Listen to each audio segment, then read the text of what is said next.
دو super powers اس وقت کی تھی، کئی سو سال سے چلی آ رہی تھی دو سپر پاورز، اور دونوں جزیرہ نما عرب کے سر پر بیٹھی ہوئی تھی۔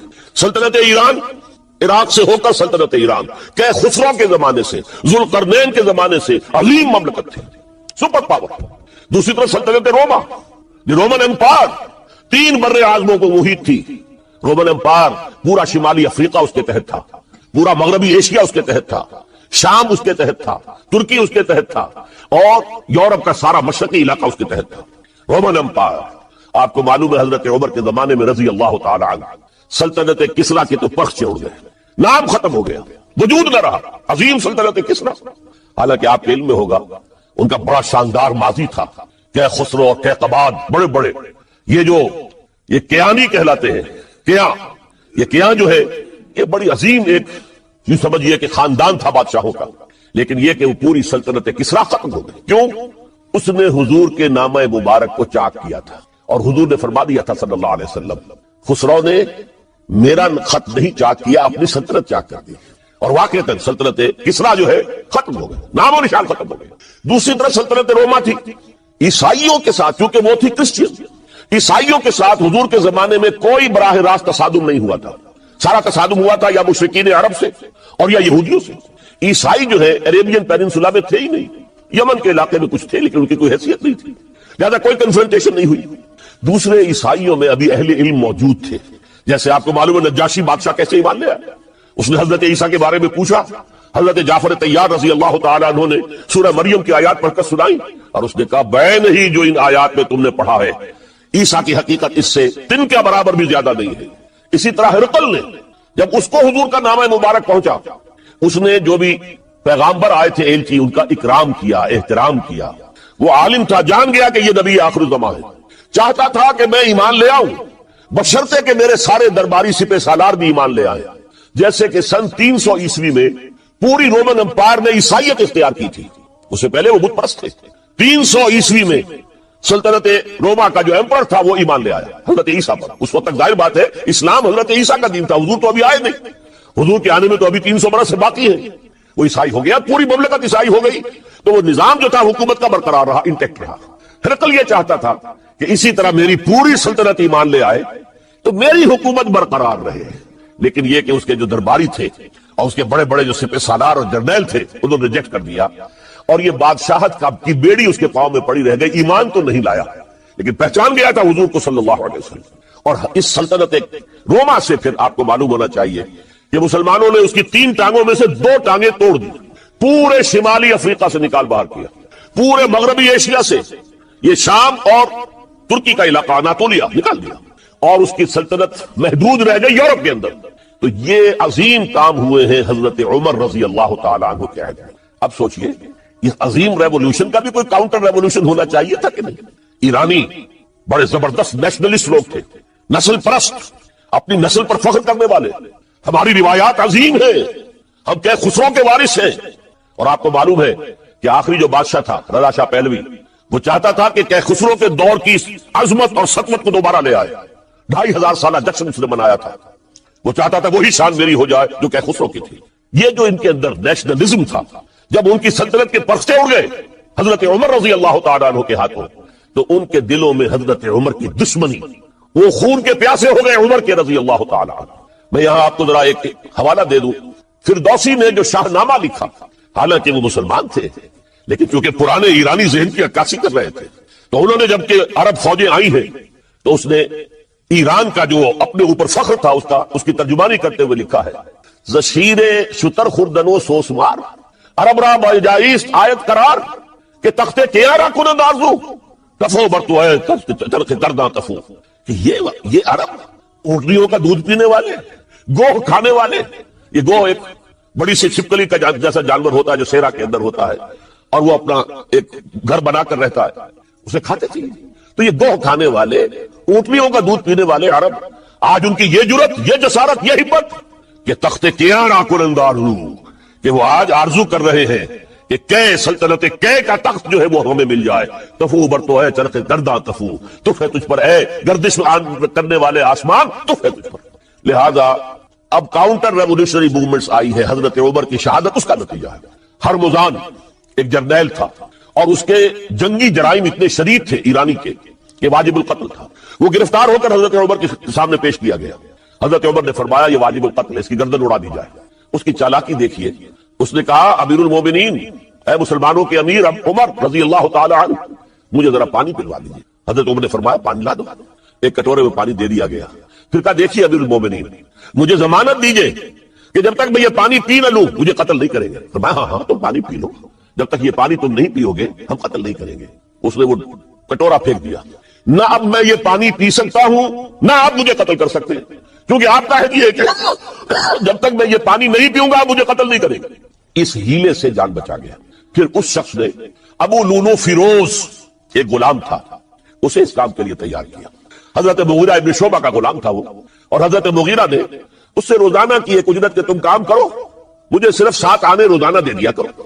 اس نے آ کر حضرت عمر سے کہا کہ میرا جو آقا ہے مغیرہ ابن شعبہ یہ مجھ سے بہت زیادہ طلب کرتا ہے. حضرت عمر نے پوچھا کیا دیتے ہو 7 آنے, تم کرتے کیا ہو؟ کہ میں نجار بھی ہوں, میں لوہار بھی ہوں, میں یہ کام کرتا ہوں. فرمایا اتنے پیشوں کا جاننے والا اس کے لیے یہ روزانہ کا ٹیکس یہ زیادہ نہیں ہے, یہ تمہیں دینا چاہیے. اس نے کہا میں چکیاں بھی بناتا ہوں. حضرت عمر نے فرمایا پھر ایک چکی ذرا مجھے بھی بنا دینا. کہنے لگا آپ کے لیے تو میں ایسی چکی بناؤں گا کہ جس کی آواز دنیا بھر میں جائے گی. وہ شخص ہے اور ہرمزان کی سازش کے تحت وہ ایرانی جسے بعد میں ایرانیوں نے کیا کہا, جس نے قتل کیا حضرت عمر فاروق کو, حضرت ابو لولو فیروز. آج بھی ایران میں اس کی قبر کی تفسیر میں بکتی ہے تعداد کے اندر. حضرت ابو لولو فیروز وہ آیا ہے مسجد نبوی میں, اور آ کر اس نے جبکہ حضرت عمر رضی اللہ تعالیٰ عنہ امامت فرما رہے حملہ کیا, 5-6 وار خنجر کے کیے.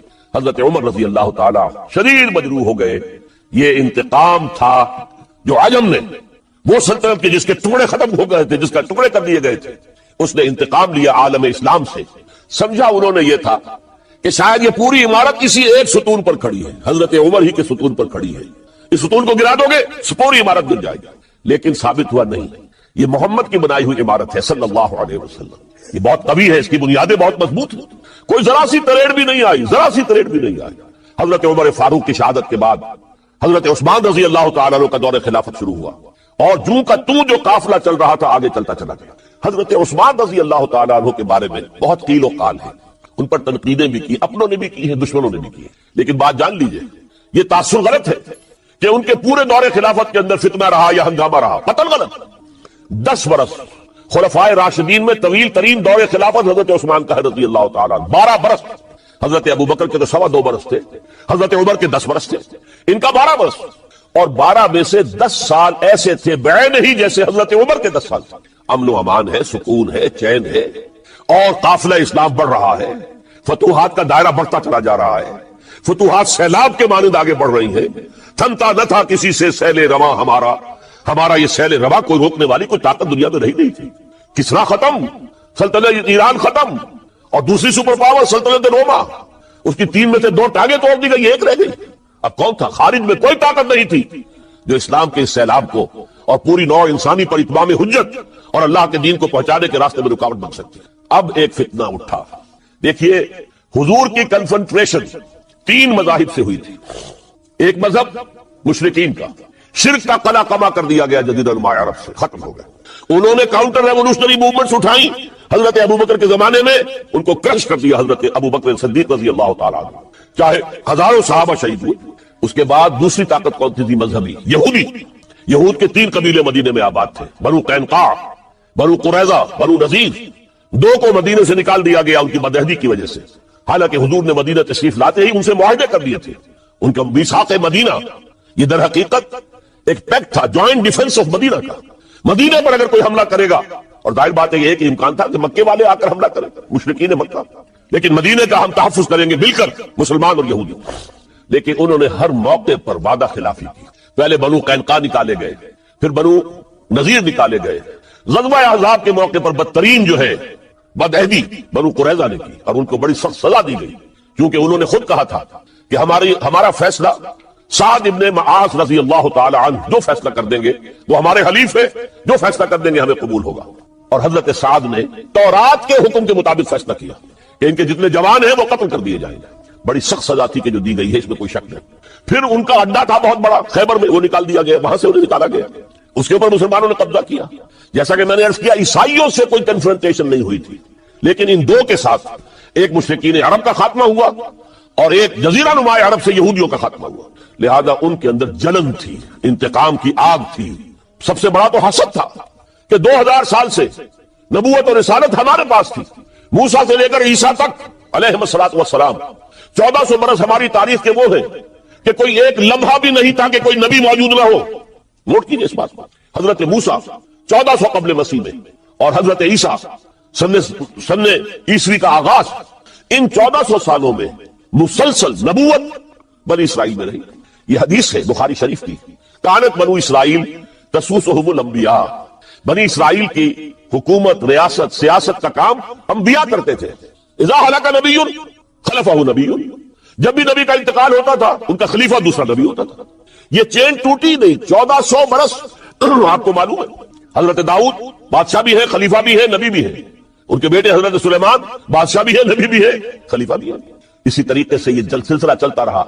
تورات انہیں دی گئی، انجیل انہیں دی گئی، زبور انہیں دی گئی، بے شمار صحیفے اور دوسرے چھوٹے نبیوں کو دیے گئے. لیکن پھر اللہ تعالیٰ نے نبی آخر الزماں کی حیثیت سے محمد الرسول اللہ کو چن لیا، جو اسرائیلی نہیں تھے، جو اسماعیلی تھے. حضرت ابراہیم کے بڑے صاحبزادے حضرت اسماعیل علیہ السلام کی اولاد میں سے. اس پر انہیں سخت رنج، حالانکہ وہ پہچانتے تھے حضور کو. ان کی کتابوں میں جو نشانیاں لکھی تھی وہ پوری حضور پر جو ہے متفق ہو رہی تھی. قرآن کہتا ہے یعرفونہ کما یعرفون ابناءہم، وہ ایسے پہچانتے ہیں محمد کو صلی اللہ علیہ وسلم جیسے کہ اپنے بیٹوں کو پہچانتے ہیں. لیکن انہوں نے نہیں مانا. بدترین دشمن، حسد کی آگ میں جلنے والے، اور آج تک وہی معاملہ ہے. ان کی نیچر تبدیل نہیں ہوئی ہے. اب جو کچھ قیامت صغریٰ آنے والی ہے مڈل ایسٹ میں، عراق پر حملے کے بعد جو کچھ ہوگا، اس سب کی سازش کس نے کی ہے؟ یہود نے. یہ ساری اسرائیلی سازش ہے. بہرحال یہ علیحدہ بات ہو جائے گی. اب انتقام یہودیوں کا آیا. یہودیوں کو یہ معلوم تھا ہم تعداد میں اتنے کم ہیں اور ڈسپرسڈ ہیں.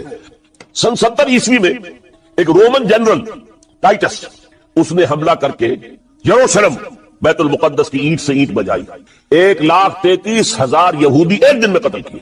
اور ان کا سیکنڈ ٹیمپل جو تھا، جو حضرت سلیمان نے بنایا تھا، معبد، عبادت گاہ، ہم تو اسے مسجد کہیں گے، مسجد اقصیٰ، لیکن انہوں نے اسے کہا ہیکل، ٹیمپل.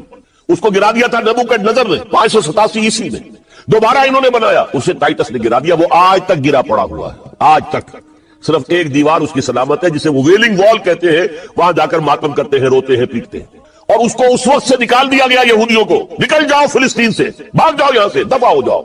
لہذا وہ ڈسپرس ہو گئے. کوئی یورپ چلے گئے، کوئی روس چلے گئے، کوئی ہندوستان چلے گئے، کوئی افریقہ کے ممالک میں چلے گئے، کچھ ایران میں آ گئے. یہ سب اس کو وہ کہتے ہیں ڈایاسپورا. ہمارا وہ دور جس میں ہم دنیا میں منتشر تھے. جب پوری دنیا میں منتشر تھے تو ظاہر بات ہے کسی فوجی مہم کے ذریعے سے مسلمانوں سے انتقام لینا ممکن نہیں تھا. لیکن انتقام لیا ایک ایسی سازش کے ذریعے سے. ایک ایسا فتنۃ الکبریٰ برحق جو ہے برپا کیا ہے، جس کا کہ میں ابھی آپ سے اندازہ کرتا ہوں، جس کے نتیجے میں حضرت عثمان رضی اللہ تعالیٰ عنہ شہید ہوئی. اس کو یوں سمجھیے کہ حضور کے دور میں جن لوگوں نے شہادتیں پیش کی، انہوں نے اسلام کو قائم کرنے کے لیے شہادتیں دی. اب دور خلافت راشدہ میں جو شہادتیں پیش کی گئی وہ اسلام کو قائم رکھنے کے لیے. جو عمارت بن گئی ہے اب گرنے نہ پائے، اسے دشمن گرا نہ دے، اس ڈیفنس کے اندر، اس تحفظ کے اندر جانے دی ہے. اللہ کا اٹل فیصلہ ہے، وہ اپنے نور کا اتمام فرما کر رہے گا. وَلَوْ كَرِهَ الْكَافِرُونَ، کا یہ کافروں کو کتنا ہی ناپسند. دوسری جگہ فرمایا يُرِيدُونَ أَن يُطْفِئُوا نُورَ اللَّهِ بِأَفْوَاهِهِمْ وَيَأْبَى اللَّهُ إِلَّا أَن يُتِمَّ نُورَهُ. یہ تلے ہوئے ہیں کہ اللہ کے نور کو اپنے منہ کی پھونکوں سے بجھا دے، اور اللہ کو ہرگز منظور نہیں ہے مگر صرف یہ کہ وہ اپنے دین کا، اپنے نور کا اتمام فرما کر رہے. یہاں یریدون کا فاعل کون ہے؟ کون تلے ہوئے؟ عام طور پر شاید ہم تمام کفار کو اس میں جمع کر جاتے ہیں. تعین کے ساتھ یہاں یہودی مراد ہے. سورہ صف اور سورہ توبہ دونوں میں اس سے قبل یہود کا تذکرہ ہے. یہودی تلا ہوا ہے. یہودیوں کا اٹل فیصلہ ہے کہ وہ اللہ کے نور کو اپنے منہ کی پھونکوں سے بجھائے گا. اس کو اچھی طرح نوٹ کر لیجئے کہ تاریخ انسانی میں خیر و شر کی جو کشمکش رہی ہے، ہمارا ایمان یہ ہے کہ اصل میں ایک طرف ابلیس اور اس کی ذریت ہے، صلبی بھی مانوی بھی، دوسری طرف اللہ کے رسول اور ان کے امتی رہے. ستیزہ کار رہا ہے ازل سے تا امروز، چراغ مصطفی سے شرار بولہبی کشمکش جاری ہے. قرآن مجید میں 7 مقامات پر قصہ آدم و ابلیس ہے. اللہ سے اس نے مہلت مانگی قیامت تک کے لیے کہ مجھے مہلت دے کہ میں ثابت کر سکوں کہ آدم اور اس کی ذریت، اس کی نسل تیری وفادار نہیں رہے گی، میں انہیں گمراہ کر کے چھوڑوں۔ قرآن کا ہر طالب علم جانتا ہے اللہ نے اسے مہلت دی، اور اس نے پھر جو دھمکی دی تھی بار بار آیا ہے، میں آدم کی نسل کا اغوا کر کے رہوں گا، انہیں گمراہ کر کے رہوں گا، ان پر سامنے سے حملہ کروں گا، پیچھے سے حملہ کروں گا، دائیں سے حملہ آور ہوں گا، بائیں سے حملہ آور ہوں گا، اور تو دیکھے گا اے پروردگار کہ تو نے جو مقام اور مرتبہ خلافت عطا کیا آدم کو، آدم کی ذریت اس کی اہل ثابت نہیں تھی۔ یہ چیلنج ہے جو قرآن مجید میں آیا ہے۔ اب ایک بات یہ نوٹ کیجئے کہ اس ذریت آدم کا جو ازلی دشمن ہے ابلیس، اس کا سب سے بڑا ایجنٹ اس دنیا میں کئی ہزار برس سے یہودی ہے۔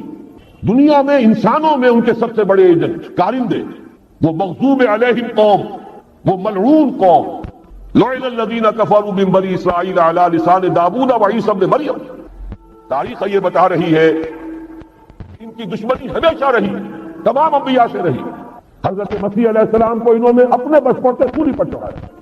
خود نبی اکرم صلی اللہ علیہ وسلم اور آپ کے صحابہ کے ساتھ جو معاملہ رہا، میں اس پر تاریخ اور سیرت بیان نہیں کر سکتا، صرف قرآن مجید کی گواہی دے رہا ہوں۔ لَتَجِدَنَّ أَشَدَّ النَّاسِ عَدَاوَةً لِلَّذِينَ آمَنُوا الْيَهُودَ وَالَّذِينَ أَشْرَكُوا۔ تمام انسانوں میں مسلمانوں کے بدترین دشمن یہودی اور مشرک ہیں۔ یہ یہودی، میں چاہتا ہوں کہ تاریخ جو ہماری امت مسلمہ کی ہے اس کے حوالے سے ان کا جو بھی کردار رہا ہے اس پر ایک نظر ڈال لیں۔ سب سے پہلے عبداللہ ابن سبا یہودی نے اسلام کا لبادہ اوڑھ کر مسلمانوں کو آپس میں ٹکرایا، الفتنۃ الکبریٰ۔ 1,00,000 مسلمان ایک دوسرے کی تلواروں اور نیزوں سے ختم ہوئے۔ خلافت کی توسیع کا جو سیلاب چل رہا تھا، تھمتا نہ تھا کسی سے سیل رواں ہمارا، وہ آپس کی چپتلش سے، خانہ جنگی سے اس سیلاب کے آگے بڑھنے کی توسیع کا معاملہ ختم ہو گیا۔ اس کے بعد تاریخ ایک عجیب حقیقت سامنے لاتی جس کی گواہی خود انہوں نے دی ہے۔ بن گوریان نے جو کتاب لکھی ہے اس میں تسلیم کیا مسلمانوں کی مہربانی، ایک رؤوف اور رحیم رسول کی امتی ہونے کے ناطے ان میں شفقت اور رحمت، جیسے اللہ تعالیٰ نے حضور سے کہا قرآن میں 2 مرتبہ، اے نبی آپ کی رافت اور شفقت سے یہ کافر اور منافق فائدہ نہ اٹھانے پائیں، یا ایھا النبی جاہد الکفار والمنافقین واغلظ علیہم، ان پر سختی کی۔ لیکن یہ کہ حضور کا اپنا ایک مزاج تھا، شفقت، رحمت للعالمین بنا کر بھیجے گئے۔ اسی کا عکس تھا صحابہ کرام میں۔ سب سے پہلا سہارا جو انہیں ملا ہے 550 برس کے بعد انہیں یروشلم میں داخلے کی اجازت حضرت عمر نے دی ہے رضی اللہ تعالیٰ عنہ۔ ورنہ 70 عیسوی میں جب ٹائٹس نے یروشلم کو برباد کیا، ہیکل سلیمانی کو مسمار کیا، 1,33,000 یہودی ایک دن میں قتل کیے، اور اس وقت سے جو جلا وطن کیا ہے تو یہ یروشلم میں داخل نہیں ہو سکتے تھے 550 برس تک، تاکہ اللہ تعالیٰ نے حضرت عمر رضی اللہ تعالیٰ عنہ کے دست مبارک پر یروشلم کو فتح کرایا، اور آپ نے پھر اس کو ڈکلیئر کیا اوپن سٹی۔ یہاں عیسائی بھی آئے، یہودی بھی آئے، اگرچہ ایک حقیقت تاریخی لوگوں کے علم میں نہیں ہے۔ یروشلم میں جو اس وقت عیسائی تھے انہوں نے جب سرنڈر کیا، انہوں نے ایک شرط پیش کی، یہ ان عیسائیوں کی طرف سے پیش کردہ شرط تھی کہ آپ چاہے یہودیوں کو یہاں آنے کی اجازت دے دیں، بسنے کی اجازت نہیں دیں گے، وہ یہاں کوئی جائیداد نہیں خرید کر سکیں گے، وہ یہاں آباد نہیں ہو سکیں گے۔ چنانچہ اس وقت سے لے کر 1917 تک کوئی یہودی فلسطین میں آباد نہیں ہو سکا۔ البتہ اس عرصے میں جسے یہ ڈائسپورا کہتے ہیں، انتشار کا دور، تسلیم کرتے ہیں کہ ہمارا اس انتشار کے دور میں جو سنہری زمانہ ہے وہ مسلم اسپین، ہسپانیہ میں جب مسلمانوں کی حکومت قائم تھی، پھر مسلمانوں کی شفقت سے، رحمت سے، ان کی نرمی سے فائدہ اٹھا کر، اور انہوں نے وہاں سے عیسائیت بحیثیت مذہب اور یورپی اقوام ان کے اندر نقب لگائی ہے، اور واقعہ یہ ہے کہ اپنے ان ازلی دشمنوں کو انہوں نے فتح کیا۔ اس کو بھی اچھی طرح سمجھ لیجئے، مسلم اسپین سے انہوں نے آزاد خیالی، حریت فکر، اس کے عنوان سے جو کام شروع کیا تھا، اسی کے نتیجے میں یورپ میں پروٹیسٹنٹ مذہب پیدا ہوا۔ جب تک رومن کیتھولک مذہب کا وہاں غلبہ تھا، وہاں یہودیوں پہ بہت سخت پرسیکیوشن بھی ہوتی تھی، انہیں سودی کاروبار کرنے کی اجازت نہیں تھی، لیکن انہوں نے پروٹیسٹنٹس کے ذریعے سے سودی کاروبار کی اجازت لی۔ نمبر 2، آزادی کے نام پر جنسی بے راہ روی کو فروغ دیا، سود کا جال پھیلا کر مالیاتی طور پر اپنی شکنجے میں یورپ کو کس لیا۔ اور تیسری طرف سائنٹیفک جو ترقی ہو رہی تھی اس کا رخ مادہ پرستی کی طرف پھیر کر جدید دجالی تہذیب کی بنیاد ڈالی۔ علم تو بہت بڑی نعمت ہے، لیکن یہ علم انسان کے لیے مضر ثابت ہوا کیوں؟ اس لیے کہ مادہ پرستی اور الحاد، مذہب کی دشمنی جب یہ کسی قوم کے اندر آ جاتی ہے تو ظاہر ہے کہ اب جتنے وسائل اس کے پاس آ جائیں گے وہ منفی مقاصد کے لیے استعمال ہوں گے، ان کا نتیجہ انسانوں کے حق میں خیر نہیں شر کی صورت میں برآمد ہوگا، اور وہی در حقیقت آج کی یہ دجالی تہذیب۔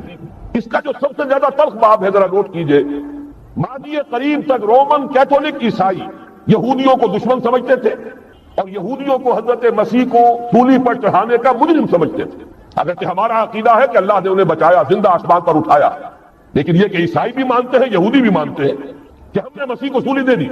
عیسائیوں کے عقیدے میں ان کا انتقال سولی پر ہوا، پھر دوبارہ زندہ ہو کر آسمان پر اٹھائے گئے۔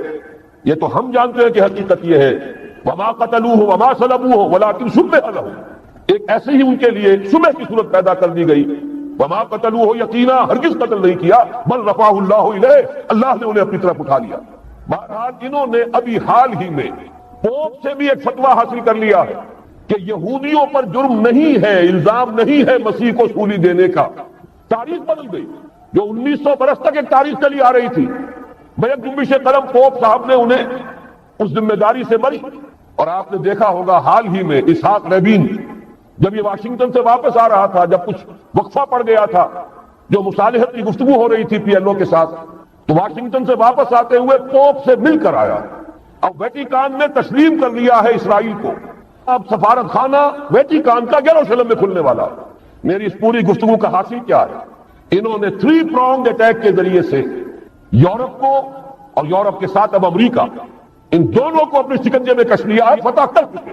یہ وہ بات تھی جو علامہ اقبال اس صدی کے آغاز میں دیکھ آئے تھے، فرنگ کی رگے جہاں پنجے یہود میں ہے۔ وہ تو صرف ایک قوم تھی، جرمن قوم، جسے کچھ عرصے کے بعد احساس ہو گیا کہ یہودی کس شے کا نام ہے۔ نتیجتاً یہودیوں کے قول کے مطابق 60 لاکھ یہودیوں کو اس نے قتل کیا۔ لیکن اس کے علاوہ جس کو آج کل ویسٹ کہا جاتا ہے، وائٹ اینگلو سیکسن پروٹیسٹنٹس، ان کے اوپر مکمل تسلط ہے یہودیوں کا۔ وہ یہودیوں کے اعلی کار بنے ہوئے ہیں، سود کے ذریعے سے مالیاتی شکنجے میں جکڑا ہوا۔ فیڈرل ریزرو فنڈ جتنا بھی امریکہ کا ہے، یہ سرکاری بینک نہیں ہے، یہودیوں کے نجی ادارے ہیں، اور دنیا کی سب سے بڑی مقروض حکومت جو ہے وہ امریکہ کی ہے، یہودی قرض خواہ ہے، اور امریکہ کی حکومت ان کی مقروض ہے۔ اسی لیے کہا ہے نکسن نے اپنی کتاب میں کہ کوئی پریزیڈنٹ نہیں ہے امریکہ کا جو یہودیوں کی رائے کے خلاف چل سکے۔ اس نے یہ بات کہہ دی اور لکھ دی، کھل کر لکھ دی، اپنی کتاب میں لکھ دی۔ بہرحال اس کے ضمن میں جو انہیں آخری کامیابی حاصل ہوئی، اعلان بالفور 1917، یہودی آباد ہونے شروع ہو گئے، اور اصل میں اسی کے لیے خلافت کو منسوخ کرایا گیا۔ سلطان عبد الحمید، اگرچہ یہ ترکی خلافت جو ہے برد بیمار کمزور، پھر بھی وہ مسلمانوں والا جذبہ اتنا تھا، انہیں بڑی سے بڑی رشوت پیش کی گئی تھی۔ ظاہر بات ہے یہودیوں سے بڑھ کر رشوت دینے والا کون ہو سکتا، جن کے ہاں ایسے بینکر ہوں جو 40 بلین ڈالر کا ایک چیک لکھ سکے۔ پھر یہ کہ ان پر سیاسی دباؤ بہت ڈالا گیا۔ انہوں نے جب تک خلافت عثمانیہ برقرار رہی، یہودیوں کو فلسطین میں آباد ہونے کی اجازت نہیں دی، کہ جو معاہدہ کیا تھا حضرت عمر نے رضی اللہ تعالی عنہ، خلیفہ ثانی نے، خلیفہ راشد نے، ہم اس کے پابند ہیں، اور ہم یہاں یہودیوں کو آباد ہونے کی اجازت نہیں دیں۔ لہذا انہوں نے اس خلافت ہی کا بستر طے کرایا، اس لیے کہ نہ رہے بانس نہ بجے بانسری، نہ مسلمانوں کی وحدت ملی کی کوئی علامت دنیا میں باقی رہے، اور نہ مسلمان کسی مسئلے پر جمع ہو کر کوئی موقف اختیار کر سکتے۔ اعلان بالفور کے نتیجے میں آباد کاری شروع ہوئی۔ 1948 میں اسرائیل قائم ہو گیا، معجزہ ہو گیا۔ 1967 میں اس کی توسیع ہو گئی۔ اس میں ایک بات اور بھی عرض کر دوں، یہ سارا کس طور سے ہوا ہے کام؟ آپ نے زائنزم کا نام تو سنا ہے، صہیونی تحریک، خود اس کا جو بابا آدم تھا، آرڈر آف الومیناٹی، 1776 یکم مئی یہ نظام قائم کیا وائسراف نے، اور اس نظام کے تحت فری میسنری اور lodges of the great Orient قائم کیے گئے۔ یہ سارا ہتھ کنڈا وہ ابلیسی نظام، اس کی تفصیل ایک کینیڈین آتھر نے لکھی ہے کتاب میں، پاؤنڈ ان دی گیم۔ یہ سارا دھندا ایک شیطانی چکر ہے، ابلیسی چال ہے، اور اس کے ذریعے سے اسرائیل قائم ہوا، اور اس کی توسیع بھی ہوئی 1967 میں۔ اب یہاں تک پہنچنے کے بعد ان کے پیش نظر بقیہ دنیا کی تسخیر اور اسے فتح کرنے کا معاملہ، اور سب سے بڑھ کر اسلام کی بیستنی اور اس کا راستہ روکنا یہ ان کے پیش نظر ہے. یریدون لیطفئوا نور اللہ بافواہہم. صورت اس وقت کیا ہے؟ یورپ اور امریکہ سے آپ مشرق کی طرف آئیے، پہلے عالم عرب ہے، عرب مسلم ورلڈ. مجھے یہ کہتے ہوئے سب دکھ ہو رہا ہے، پورا عالم عرب وہ فتح کر چکے. وہ عرب ممالک کے جو اسرائیل کے ساتھ کسی میز پر بیٹھ کر گفتگو کرنے کو تیار نہیں تھے. آپ دیکھ رہے ہیں کہ لائن لگ گئی. کبھی صرف انور سادات نے ریکگنائز کیا تھا، پوری دنیا میں شور مچا تھا، اس پر لعنت ملامت ہوئی تھی. اب تو ایک ایک کر کے وہ شاہ حسن ہو چاہے شاہ حسین ہو، اب تو وہاں سے ویزے ختم ہو رہے ہیں. سعودی عرب اور امارات، انہوں نے جو کچھ کاروباری بندشیں لگائی ہوئی تھی وہ ختم کر دی گئی، ان میں نرمی پیدا کر دی گئی. یہ صورتحال ہے کہ واقعتاً ان کی جو عالمی تسخیر کا پروگرام ہے وہ آگے بڑھ رہا ہے. اور بدقسمتی سے امت مسلمہ کا جو قلب ہے، اس امت کا قلب امیین پر مشتمل ہے. هو الذی بعث فی الامیین رسولا منہم یتلو علیہم آیاتہ ویزکیہم الی آخر الآیہ. حضور بھی امی تھے، انہی میں سے تھے صلی اللہ علیہ وسلم. لیکن آج وہ قلب جو ہے عالم اسلام کا، وہ یہودیوں کے شکنجے میں کسا جا چکا ہے. اور 36 چونکہ نیکی کا کم سے کم اجر اللہ تعالیٰ کے ہاں جو ہے وہ 10 گنا ہوتا ہے. تو 360 دن ہو گئے، سال کے دن پورے ہو گئے. تو گویا کہ اگر 30 دن اس کے 35 یا 36 روزے اگر سال میں ہو گئے تو گویا کہ پورے سال کے روزوں کی وہ ہم وزن ہو جائے گا. نفلی روزے کے ضمن میں یہ ایام 20 کے روزے جو ہے وہ بہت اہم ہے اور اس کے لیے خصوصی تاکید بھی ہے. اور جیسا کہ میں نے آپ کو بتایا تھا، ابتداءً یہی فرض کیے گئے ایام معدودات. یہ معدودات جو ہے یہ 2 3 3 4 دن کے لیے ہی آ سکتا، 30 دنوں کے لیے نہیں آ سکتا. جیسے کہ ایام معدودات حج میں منا میں قیام کے لیے بھی ایام معدودات آیا، وہ بھی 2 دن یا 3 دن کا قیام ہوتا ہے منا، 11ویں 12ویں یا زیادہ 13ویں. اور تو ان کی اہمیت ہے، اس کو کنٹینیو کیا گیا ہے. اور چونکہ نیکی کا اجر جو ہے وہ 10 گنا ہوتا ہے، تو اس حوالے سے 3 دن کا روزہ گویا کہ پورے مہینے کا روزہ شمار ہو جائے گا جو شخص اس کی پابندی کرے. دوسری صورت یہ ہے کہ ایک شخص جو ہے مسلسل 3 دن کے نہیں رکھتا ہے تو ہفتے میں 2 رکھ لیا کرے، پیر اور جمعرات کے روزے. جمعے کا روزہ جو ہے اس کو روکا گیا، منع کیا، اس لیے کہ جمعہ جو ہے وہ ایک طرح سے عید المسلمین ہے. الجمعہ کو عید المسلمین، تو اس میں جیسے کہ عیدین میں جو ہے، عیدین میں تو حرام مطلق ہے، لیکن جمعے میں یہ نہیں کہ حرام مطلق ہے، لیکن یہ کہ پسندیدہ نہیں ہے. البتہ ایام 20 کا جو شخص عادی ہے روزے رکھنے کا، ان میں کبھی جمعہ آ جائے تو کوئی حرج نہیں، تو جمعے کو بھی رکھے گے. یہ ہے نفلی روزوں کے بارے میں. باقی یہ کہ چونکہ اس میں بھی نوٹ کیجئے کہ چونکہ اس رمضان کے روزے کے بعد بھی 6 روزے شوال میں ہوتے ہیں، وہ جو ہے اسی لیے فرمایا کہ جو 6 روزے شوال کو بھی رکھ لے گا وہ گویا کہ صاحب الدہر شمار ہوگا. 30 یہ 6 اور 36 ہو گئے، 10 سے ضرب یہ پھر 360 ہو گئے. اس حوالے سے اگر آپ وہ رکھنا چاہیں جو بھی اس کا ہو اپنے ذوق کے مطابق، وہی ایام 20 کہلاتے ہیں. 13 14 15 ایام 20 اس لیے کہلاتے ہیں کہ اس کی راتیں روشن ہوتی ہیں. 13ویں کا چاند، 14ویں کا چاند، 15ویں کا چاند، تو راتیں روشن. تو یہ ابیض کی جمع 20 ہے. ابیض کہتے ہیں سفید، یہ سفید راتیں ہوتی ہیں. تو اس طرح سے روح بیدار ہوگی تو وہ پیاس جو اس کے اندر اب پیدا ہوئی ہے وہ کدھر متوجہ ہوگی؟ اپنے پروردگار کی طرف. یہ ربط ہے اگلی آیت کا، آپ پڑھیے وَإِذَا سَأَلَكَ عِبَادِي عَنِّي فَإِنِّي قَرِيبٌ. جب یہ روح بیدار ہو کر اپنے مرکز کی طرف متوجہ ہوگی، اپنے منبع اور سرچشمے کی طرف متوجہ ہوگی، اپنے مبدا کی طرف متوجہ ہوگی، تو اے میرے نبی صلی اللہ علیہ وسلم، جب میرے بندے آپ سے میرے بارے میں پوچھیں فَإِنِّي قَرِيبٌ، انہیں بتا دیجئے میں قریب ہی ہوں، کہیں دور نہیں. اس کی رگے جان سے بھی زیادہ قریب. ہم قریب ہیں، جب چاہو ہمیں پکارو، جب چاہو دعا کرو، جب چاہو باریابی حاصل کر لو. ہم تو مائل بے کرم ہیں، کوئی سائل ہی نہیں. ہم تو ہر روز رات کے آخری گھڑیوں میں سمائے دنیا تک نزول فرماتے ہیں، اور ہماری طرف سے پکارنے والا پکارتا ہے حل من مستغفر فاغفر لہ. ہے کوئی استغفار کرنے والا کہ میں اسے بخش دوں؟ ہے کوئی مانگنے والا؟ حل من سائل فاعطیہ. ہے کوئی مانگنے والا جسے میں دوں؟ تم سوئے ہوتے ہو، ہم تو غافل نہیں. تو متوجہ تو ہو، آؤ تو صحیح ہماری طرف. حدیث قدسی میں آیا ہے میرا بندہ میری طرف چل کر آتا ہے، میں دوڑ کر آتا ہوں. وہ بارش بھر آتا ہے، میں ہاتھ بھر آتا ہوں. میرا بندہ میرا ذکر اپنے دل میں کرتا ہے، میں اپنے جی میں اس کا ذکر کرتا ہوں، یاد کرتا ہوں. اور میرا بندہ اگر کسی محفل میں میرا ذکر کرتا ہے، میں اس سے بہت اعلیٰ محفل میں اس کا ذکر کرتا ہوں، بلائے اعلیٰ کی محفل میں ذکر کرتا ہوں. یعنی کہ الفاظ ہیں کہ تو تم غافل ہو بھائی ہم سے، ہم تو غافل نہیں. اغیب و وذو اللطائف لا یغیب وارجو ہو رجا لا یخیب، میں غائب ہو جاتا ہوں، وہ تو غائب ہونے والی ہستی نہیں ہے. ہر آن موجود، هو معکم اینما کنتم وَإِذَا سَأَلَكَ عِبَادِي عَنِّي فَإِنِّي قَرِيبٌ أُجِيبُ دَعْوَةَ الدَّاعِ إِذَا دَعَانِ فَلْيَسْتَجِيبُوا لِي. لیکن اب آئی بات اصل، یہ دو طرفہ بات ہوگی. مجھ سے دعا کرو، کسی وقت کی پابندی نہیں، کسی جگہ کی پابندی نہیں، ناپاکی کی حالت میں ہو تب بھی دعا کر سکتے ہو. میری کتاب کو ہاتھ مت لگانا، مجھ سے دعا کر سکتے ہو، دعا پہ کوئی پابندی نہیں. لیٹے مانگو، بیٹھے مانگو، ناپاکی میں مانگو، پاکی میں مانگو، جب چاہو مانگو، دعا میں کوئی خطرہ نہیں. اور جہاں مانگو گے there and then I will listen to you and I will grant your prayers. اجیبو جو ہے، اجیبو دونوں مان، جواب دینا اور قبول کرنا. اجابت استجابت دونوں کا ایک ہی مفہوم ہے، جواب دینا اور قبول کرنا. اجیبو دعوت الداعی اذا دعان، میں تو ہر پکارنے والے کی پکار کو سنتا ہوں، قبول کرتا ہوں جب بھی وہ مجھے پکارتا ہے. لیکن فَلْيَسْتَجِيبُوا لِي، میرا بھی تو کہنا مانو.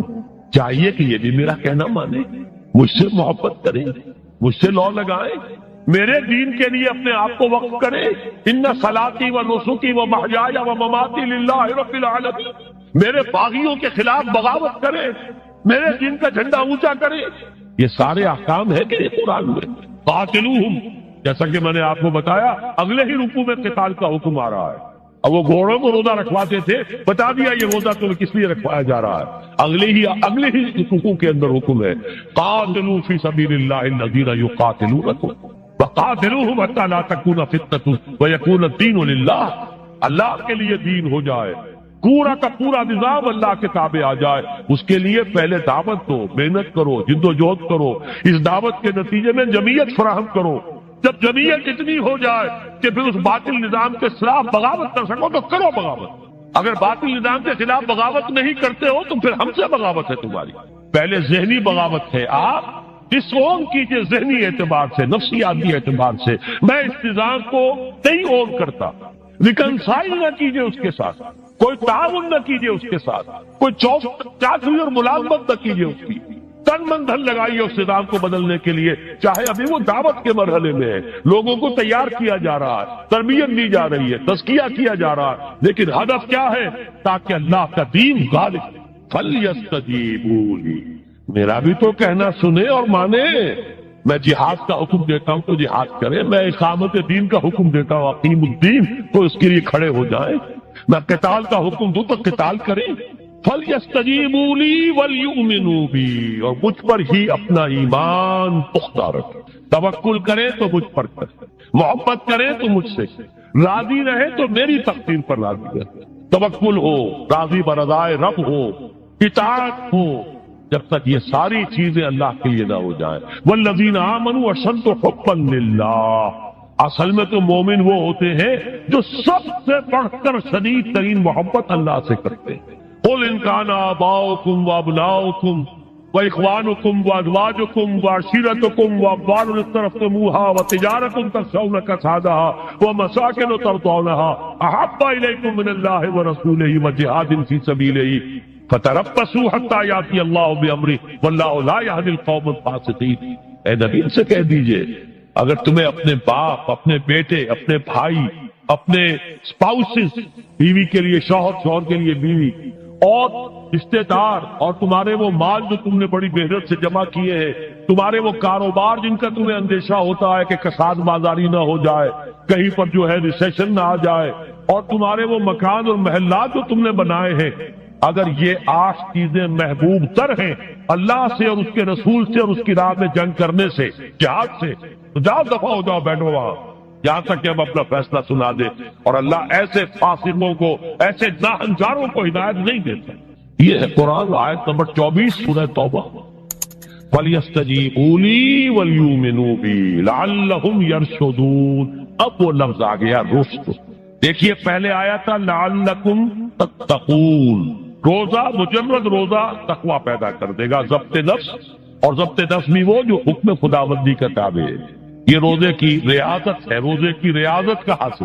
رمضان کے روزے کے ساتھ قیام اللیل کا دو گنا پروگرام، دن میں روزہ، رات کا قیام قرآن کے ساتھ۔ اس کا پہلا نتیجہ کیا ہے؟ لعلکم تشکرون، تاکہ قرآن کی عظمت منکشف ہو جائے، قرآن کی قدر و قیمت سے تم آگاہ ہو جاؤ، تمہیں معلوم ہو جائے کتنی بڑی دولت ہے جو اللہ نے دی ہے۔ اور آخری بات یہ، جب تمہاری روح بیدار ہو جائے گی، اپنے مالک کے ساتھ ہم کلام ہوگی، اسی کا نام دعا ہے۔ دعا ہے جس کے بارے میں حضور نے فرمایا الدعاء اخ العبادہ، یہ عبادت کا جوہر ہے۔ الدعاء هو العبادہ، دعا ہی تو اصل عبادت ہے۔ یہ دعا ہی تو ہمیں میسر نہیں ہے۔ 17 رکعتیں پڑھنی ہیں ہم نے عشاء کی، لیکن اللہ کے ساتھ کوئی لوگ نہیں لگی، ادھر کی ادھر کی سوچیں آ رہی ہیں۔ 17 رکعتیں پڑھی ہوں یا 7 پڑھی ہوں 10 پڑھی ہوں، آپ کو اجر ملے گا، لیکن آپ کو دعا نصیب نہیں ہوئی۔ دعا کب ہوتی ہے؟ بقول اقبال، یہ جو میرے اندر ہے فائنائٹ ایگو، انائے صغیر، انا میں، یہ چھوٹی سی انا ہے۔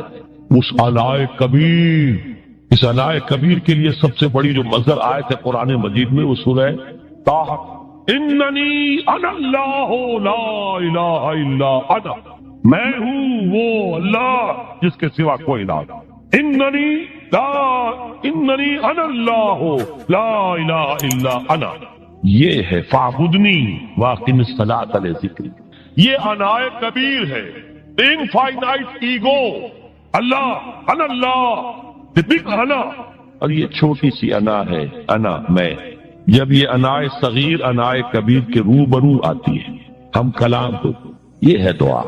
اگر یہ جاگی نہیں، بیدار ہوئی نہیں، ہم کلام ہوئی نہیں، تو وہ دعا تو حاصل نہیں ہوئی۔ مخ عبادت جو ہے، جوہر عبادت کا حاصل نہیں ہوا۔ ہاں ایک شکل ہے عبادت کی، مراسم عبودیت ہے، یہ اشکال ہے، رہ گئی رسم ادا روح بلالی نہ رہی، فلسفہ رہ گیا تلقین غزالی نہ رہی، ایک شکل ہے، تم نے کر لی، اجر ملے گا۔ آخر وقت نکالا ہے، آپ اللہ کے سامنے کھڑے ہوئے، اجر سے محنت کا جو اجرت وہ دے گا، لازم اس پر بھی دے گا، لیکن حقیقت صلاۃ کوئی اور شے۔ اسی لیے کہا محمد رسول اللہ صلی اللہ علیہ وسلم الصلاۃ معراج المومنین، اہل ایمان کے لیے یہ معراج کے درجے کی شے ہے۔